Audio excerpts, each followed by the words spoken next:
Hello and welcome to the Waardenburg family farm with Don and Brenda. In our last video, we showed you our root cellar and how we're storing food down there. In this video, we're going to show you another food storage area, our larder.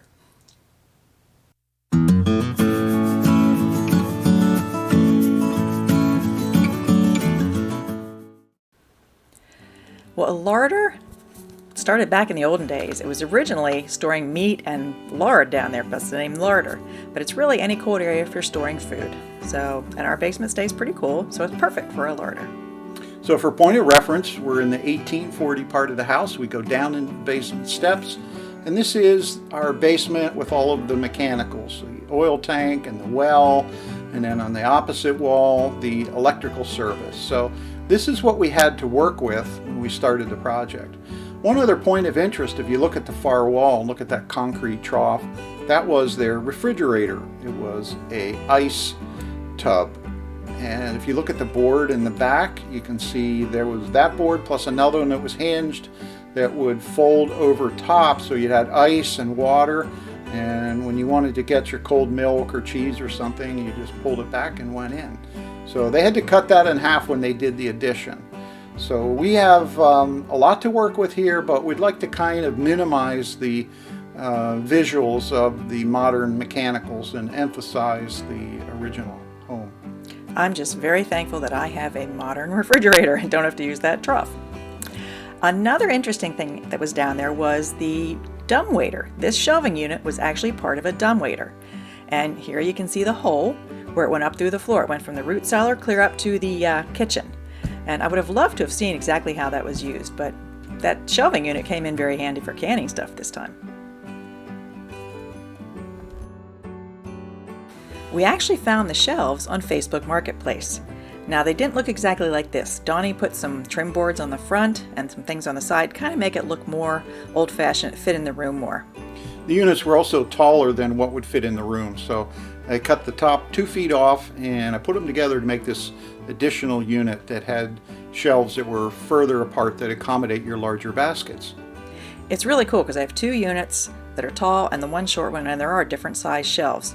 So I'll be able to store all kinds of boxes and equipment and food and stuff down there. So I'm anxious to see how I end up using them. Well, as you can see, the lighting down there really wasn't very fancy. It was just a light bulb sticking down from the ceiling. I think there was 3 of them. Those bare bulbs are really not very efficient. They don't direct the light where it needs to go. So we looked at a fixture that was a little more to period, and we found ones that directed the light down, which gave better lighting around the shelves and the drying rack, and it took light away from up at the ceiling, which meant we wouldn't see the mechanicals and the wiring.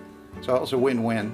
Yeah, I think it turned out really nice. It does just draw your eyes to the walls and to the shelves, and you don't see all that tacky, yucky wiring up there. So I'm happy with it. I think it turned out looking really cool. A shot under the stairs after we worked on it for a little bit. We didn't get a picture of it beforehand because it was a stinking mess of boards and dirt and I don't know what all was in there. So it was a bare floor, and we had to prepare stone to put under it. At one time we thought about putting wine storage under the stairs, but then we changed our mind. To begin the project, I wanted to cut off some pipes that were sticking up through the floor.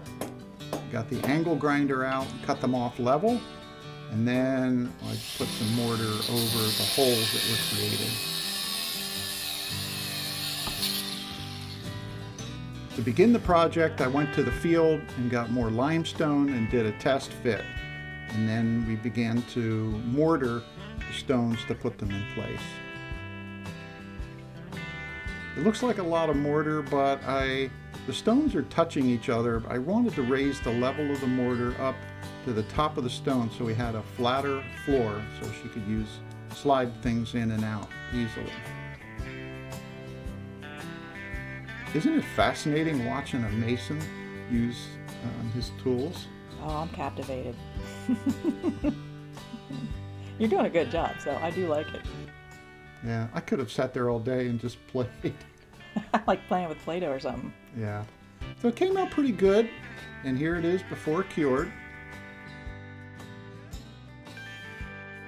A few weeks later, after the masonry work was finished and the mortar dried, I got under the shelves to begin making the 2 shelving units. We were able to use some recycled wood, and while I used old wood, we did use some modern method. I used new screws and actually some glue to put it together. Which I'm happy about. That way it'll stay put.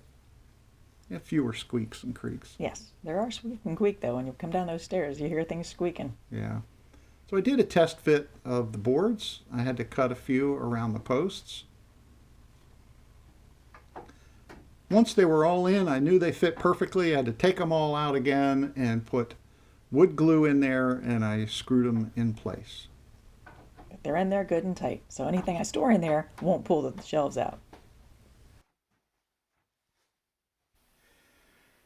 All right, so we finished the shelves. I was able to use some old lumber, oak, that reclaimed from the barn, and also some recycled older wood. To make it more original, I didn't want to use plywood or some new lumber in an old farmhouse. So I think that'll work out good. I think she's going to use her storage for her ball cans and Yeah, I'll lids. keep all my empty canning supplies in there. It did turn out beautiful as well as smooth for me to be able to slide things in and out on the bottom. And it just fits my canning stuff perfectly. I really like how it turned out. Thanks, dear. You do a good job. We have a heat pump hot water heater on the right. We wanted to cover that, and we also wanted a drying rack. So I built a rack that would go in front of the hot water heater, and it has the advantage because the heat pump element works as a dehumidifier, and it provides some air movement. And the drying rack Brenda can use to hang dried flowers and other vegetables that need to dry. I'm looking forward to using it next year. I want to draw your attention to 2 steel jack posts at the far end of the room. They hold up a large crossbeam. I didn't like the look of those, and I wanted to put in much heavier and again more original looking beams. So I went back to my favorite sawmill in the forest and got 8x8 timbers to use as posts. They were heavy.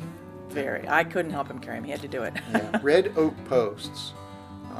I slid them down the stairs, and as I did, I damaged the stairs on the way down. Somehow I managed to get them in place. In order for me to slide them under the beam, I actually had to jack up the house. I had a 12-ton jack and post, and I raised it up ever so slightly so that I could put the posts in place. And you notice there's no videos in this part because I was just too nervous watching him lift these boards around and try to get things in place and then jacking the house up. You hear creak, creak, creak. I was waiting for the whole house to fall in. I knew it probably wouldn't, but it just felt scary to me. So I didn't do any videos. No, but they look great, and they even smell good, don't they? They really do. And they're much stronger than those steel posts. Yeah, I put them to the test. They're strong as all get out. So thank you, dear, for not getting hurt and doing it perfect. And here's our proverbial hole in the wall. It was actually designed to be a hole. If you look at it, you can see in the back there are blocks in place, and there are little slits on either side. And I thought that that would accommodate a board. So he made a board that fit just right in there, and it turned into a really nice shelf, which we were able to accessorize. So we have no idea why this would have been built into an 1840 house. If anybody can help us, it would be great to have that mystery solved. Doesn't it look nice though? Yeah, in the meantime, it looks really cool. We don't know what it is, but it looks really cool. Well, now that we gave you an education about larders, we'll give you an all-around tour of ours. So this is that dumbwaiter we showed you earlier in the video that was actually part of the house that they used to pull stuff up and down from the root cellar to the kitchen. And it was perfect for the canning supplies this year. Now next year I'll have too many for that, hopefully. So, but that was perfect for this year. And my shelves, perfect for my empty canning supplies to use next year. And of course my little rings, all my rings, a good way to store them. And then this shelf, I have somewhat full. It's just extra things that I don't want in the pantry. It's extras of things. Because like, you gotta make sure you have plenty of the essentials. You know, you can't run out of some things. So, and this is the shelves we got on Facebook Marketplace, and Donnie spiffied them up. So it works really well. And then the other set is over here. And the larder is the right temperature. It's a little bit warmer than the root cellar and drier, because some things like it drier, like sweet potatoes. Yes, we grew that. I don't know how we got them that big. They're kind of funny looking, but they're big and they're delicious. So next year we'll have a lot of sweet potatoes. Can you tell I'm excited about next year? But just to keep some supplies down here.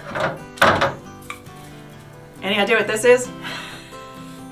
It's a kraut pounder for pounding sauerkraut. It looks like a good Christmas present. Somebody handmade this, hand-lathed it. So it's my own personal kraut grinder. That's for the big ones in the crock. And I have a small one for when I do it in smaller containers. Must be a talented artisan that did that. He is very talented. He can do just about anything. But I still have to organize these shelves over here, but I have lots of room for expansion.